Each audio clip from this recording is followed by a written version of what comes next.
Bernard?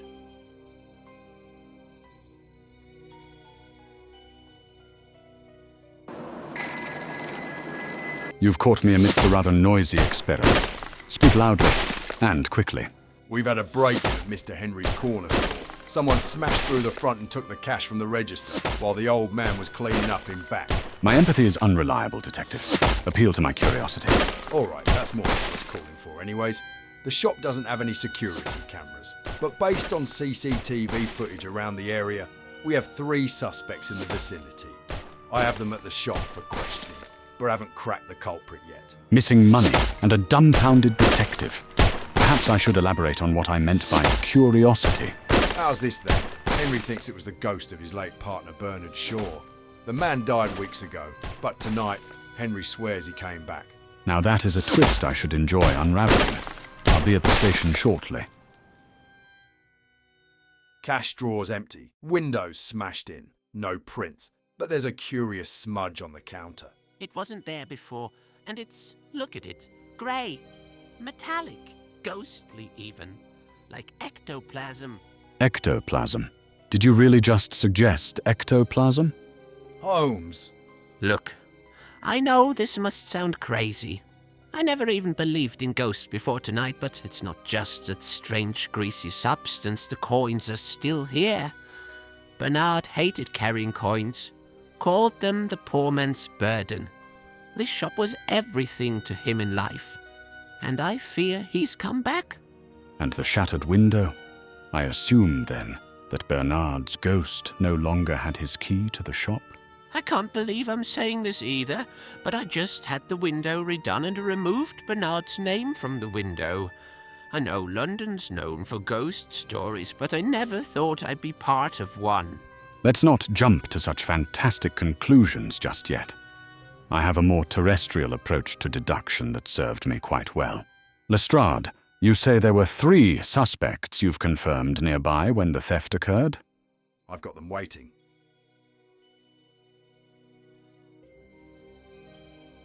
Mr. Doyle, your manager at the restaurant said you were outside on break at the time of the burglary.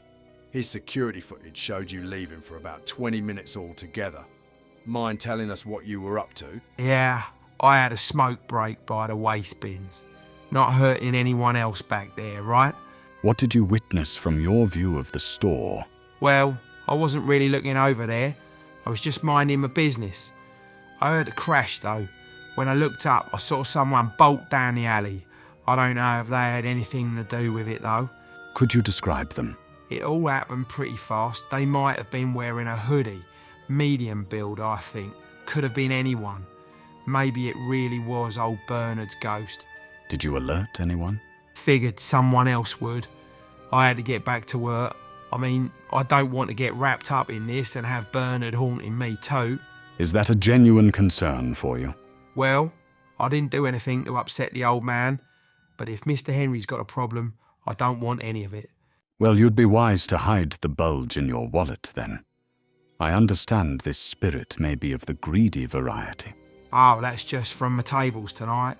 No worries, though. The old man hated coins, and always let me keep them when he paid. The sound of those jingling out to keep him away. I wish you well with that. Lestrade, let's speak to the next person you have lined up for us.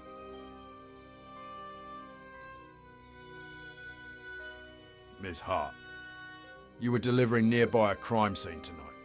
Records show you made a delivery to the restaurant across the street just before the corner store was burgled. For some reason, you didn't leave the area after your drop-off. Care to explain? I just pulled over and waited for dispatch to call me for a pickup. I just sat in the van scrolling podcasts. What were you listening to? Crimecast Chronicles Blood on the Pier. Good episode. Did you hear the shatter of the store glass? Volume was up. If I'd have known I was so close to an actual crime, I would have been paying more attention. I wish I could help more. Sorry. Curious smudge on your clipboard. Grease? I leaned on the counter earlier at a delivery for the automotive shop. Maybe their counter was dirty. It appears your guess may be correct. A bit of engine oil did find its way to you. Is that bad? I don't get it. On the surface, it may soil an otherwise clean story. But for now, it's best you keep handy. while the good detective and I talk to our third witness.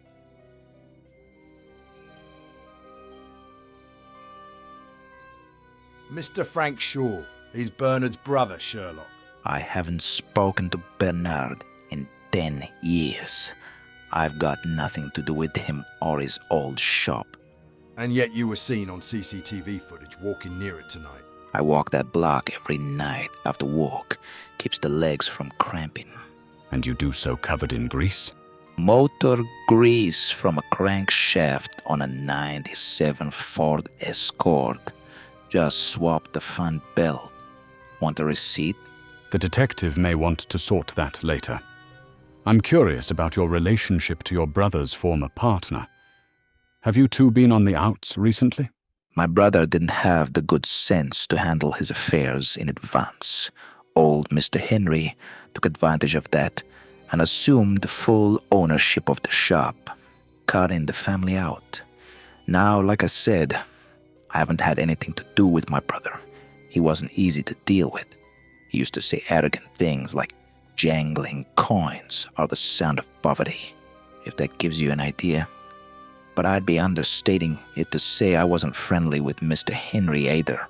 He's less boorish, but still peas in a pod if you ask me. And what of the other family? They all moved across the pond years ago. Haven't kept up with them either. I think they've moved on too. Still, giving the family a sum of their inheritance would have been the right thing to do. One last question.